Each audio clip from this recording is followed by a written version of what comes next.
Video like जरूर कर लीजिए और ऐसे वीडियो लगातार फ्री में पाने के लिए चैनल को तुरंत सब्सक्राइब कर लीजिए और बेल आइकन को जरूर टैप कर लीजिए ताकि आगे भी सारे वीडियो आपको मिलते रहे। यूट्यूब में फॉलो करते हैं तो प्लीज ये वाला फ्री टेलीग्राम चैनल जरूर ज्वाइन कर लीजिएगा। सारे नोटिफिकेशन सारे अपडेट यहीं पे आते हैं, ध्यान रखिएगा। नमस्कार दोस्तों, स्वागत है आप सभी का ऑनलाइन एग्जाम प्रिपरेशन पर which is the part of study for civil services. दोस्तों, भारत में कौन क्या यानी कि महत्वपूर्ण पदों के पदाधिकारियों के नाम देख रहे थे हम, यानी कि कौन सा व्यक्ति है और वो कौन से कर्तव्य का निर्वहन कर रहा है, ये वाला टॉपिक हम कंप्लीट कर रहे थे। और इसमें हमने एक पार्ट इसका देख चुके हैं जिसमें हमने कुछ पदाधिकारियों के नाम देखे थे और उनका पद देखा था। अब इसके आगे देखते हैं, इसका ये सेकंड पार्ट है। प्रीवियस पार्ट आपको चैनल पर मिल जाएगा, प्लेलिस्ट में आप जाएंगे, न्यूली एडेड वीडियो के नाम से आपको एक प्लेलिस्ट मिलेगी, उसमें आपको प्रीवियस पार्ट मिल जाएगा। अगर आपने नहीं देखा है तो देख लीजिए, क्योंकि ये क्वेश्चन जो है या फिर कहें ये टॉपिक हर एक एग्जाम में पूछा जाता है। तो इस टॉपिक से ये दो वीडियो आप देख लेंगे तो आपका एक नंबर पक्का हो जाएगा, चाहे आप कोई भी एग्जाम देने वाले हो। चलिए स्टार्ट करते हैं। सबसे पहला नाम दिया गया है कैबिनेट सचिव। तो भारत के कैबिनेट सचिव राजीव गाबा हैं। सलाहकार यानी कि भारत के एडवाइज़र कौन है, जो प्रधानमंत्री के सलाहकार विशेष तौर पर कहलाए जाते हैं, तो अमित खरे और तरुण कपूर, ये भारत के अभी एडवाइज़र के पद पर हैं।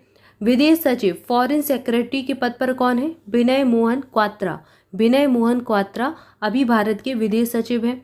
इसके अलावा वेरी इंपॉर्टेंट, ये एग्जाम में पूछा जा सकता है, भारत के महान्यायवादी या फिर अटॉर्नी जनरल ऑफ इंडिया के नाम से एग्जाम में अधिकांश तौर पर प्रश्न पूछा जाता है। तो ये कौन है, आर वेंकट रमणी, ये भारत के अभी महान्यायवादी या फिर अटॉर्नी जनरल ऑफ इंडिया हैं। इसके बाद सॉलिसिटर जनरल ऑफ इंडिया, इनका नाम भी एग्जाम में पूछा जाता है, ये पहले से हैं, अभी इनका कार्यकाल बढ़ा दिया गया है, तुषार मेहता। राज्यसभा के सभापति कौन है, जगदीप धनखड़। और राज्यसभा में विपक्ष के नेता कौन है, मल्लिकार्जुन खड़गे, इनका एग्जाम में नाम पूछा जा सकता है।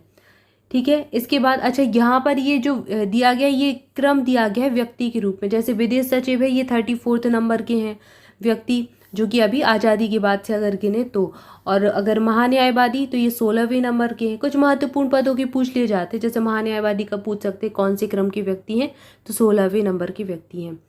इसके बाद यहाँ पर हमने राज्यसभा के विपक्ष के नेता का नाम देखा, मल्लिकार्जुन खड़गे। लोकसभा में विपक्ष के नेता कौन है, लोकसभा में विपक्ष का नेता भी रिक्त है। राज्यसभा में पक्ष के नेता कौन है, पीयूष गोयल, पक्ष यानी जिनकी पार्टी की सरकार है। इसके बाद अध्यक्ष लोकसभा के कौन है, लोकसभा के अध्यक्ष कौन हो जाएंगे, ओम बिरला हैं लोकसभा के अध्यक्ष और 17वें नंबर के व्यक्ति हैं। इसके बाद अगला दिया गया भारतीय प्रतिस्पर्धा आयोग के अध्यक्ष यानी कि chairman of competition commission of India, Ravneet Kaur हैं। इनका नाम इंपॉर्टेंट है, एग्जाम में पूछ सकते हैं, इनका नाम याद रखना है। इसके बाद राष्ट्रीय अनुसूचित जनजाति आयोग के अध्यक्ष कौन है, कुंभा मनोज कुमार है। राष्ट्रीय अनुसूचित जाति आयोग के अध्यक्ष विजय सांपला है। अब यहाँ पर क्या है, शेड्यूल्ड ट्राइब्स के लिए कुंभा मनोज कुमार है और शेड्यूल कास्ट के लिए विजय सांपला हैं। दोनों के नाम याद रखने हैं, ये एग्जाम में पूछे जाते हैं।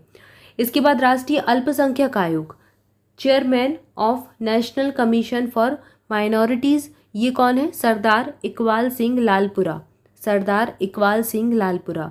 राष्ट्रीय बाल अधिकार संरक्षण आयोग के अध्यक्ष प्रियांक कानूनगो हैं, इनका नाम भी बहुत इंपॉर्टेंट है। इसके बाद अगला दिया गया है भारतीय राष्ट्रीय राजमार्ग प्राधिकरण के अध्यक्ष कौन है, chairman of national highways authority of India Santosh Kumar Yadav हैं। ठीक है, इसके बाद अगला दिया गया है अध्यक्ष एवं प्रबंध निदेशक राष्ट्रीय डेयरी विकास बोर्ड, ये कौन है, तो ये डॉक्टर मीनेश शाह। इसरो के चेयरपर्सन कौन है, इसरो के अध्यक्ष कौन है, इसरो के अध्यक्ष हैं एस सोमनाथ। इनका नाम अभी सभी ने देख ही लिया होगा, कितना न्यूज़ में रहा चंद्रयान 3 के समय, और फिर हमने आदित्य L1 लॉन्च किया। तो एस सोमनाथ इसरो के चेयरपर्सन एग्जाम में पूछे जा सकते हैं। चेयरमैन इसरो के अध्यक्ष एस सोमनाथ हैं। इसरो क्या है, भारत की अंतरिक्ष एजेंसी है। अगला दिया गया है भाभा परमाणु अंतरिक्ष अनुसंधान केंद्र के अध्यक्ष, director of Bhabha atomic research centre यानी कि BARC से भी पूछा जाता है। BARC के अध्यक्ष कौन है, और यहाँ पर नाम भी इनका याद रखना है, समीर बी कामत है, भाभा एटॉमिक रिसर्च सेंटर के अध्यक्ष। ठीक है, सॉरी विवेक भसीन है, भाभा परमाणु अनुसंधान केंद्र के अध्यक्ष या फिर निदेशक। रक्षा अनुसंधान एवं विकास संगठन के अध्यक्ष यानी कि डीआरडीओ के अध्यक्ष हैं समीर बी कामत। इन दोनों के ये तीनों ही बहुत इंपॉर्टेंट है अभी एग्जाम में, क्योंकि हमने चंद्रयान 3 लॉन्च किया है, आदित्य L1 लॉन्च किया है, तीनों ही अनुसंधान से जुड़ी हुई संस्थाएं हैं, तो इनसे पूछ सकते हैं एग्जाम में, किसी का भी नाम आपको पूछा जा सकता है। तो तीनों का याद रखना है, BARC यानी कि बार्क का, और इसरो का, और DRDO का, तीनों का याद रखना है। ठीक है, DRDO के हैं समीर बी कामत। इसके बाद RBI यानी कि रिजर्व बैंक ऑफ इंडिया, जो भारत का सेंट्रल बैंक है, इसके अध्यक्ष कौन है? शक्तिकांत दास हैं, और ये 25वें हैं क्रम से। भारतीय state bank of India Bharat का सबसे बड़ा बैंक कहलाता है। दिनेश कुमार खारा, कौन है? दिनेश कुमार खारा है, तो इनका नाम भी याद कर लीजिए। तो यहाँ पर हमने कुछ महत्वपूर्ण पदाधिकारी देखे, उनके पद देखे, उनके नाम देखे। आई होप जानकारी आपको अच्छी लगी होगी। वीडियो अच्छा लगा है तो जल्दी से लाइक कर दीजिए। ऐसी इंपॉर्टेंट वीडियो आप तक पहुँचते रहे इसके लिए चैनल को सब्सक्राइब भी कर दीजिए। मोर अपडेट के लिए टेलीग्राम ग्रुप ज्वाइन कर सकते हैं, लिंक आपको डिस्क्रिप्शन में मिल जाएगी। इसके अलावा अगर आप स्टडी फॉर सिविल सर्विसेज की किसी भी पेड ग्रुप से जुड़ना चाहते हैं तो डिस्क्रिप्शन में आपको कॉन्टैक्ट नंबर दिए गए हैं, उन पर कॉल करके आप इन्फॉर्मेशन ले सकते हैं, सारी इन्फॉर्मेशन मिल जाएगी।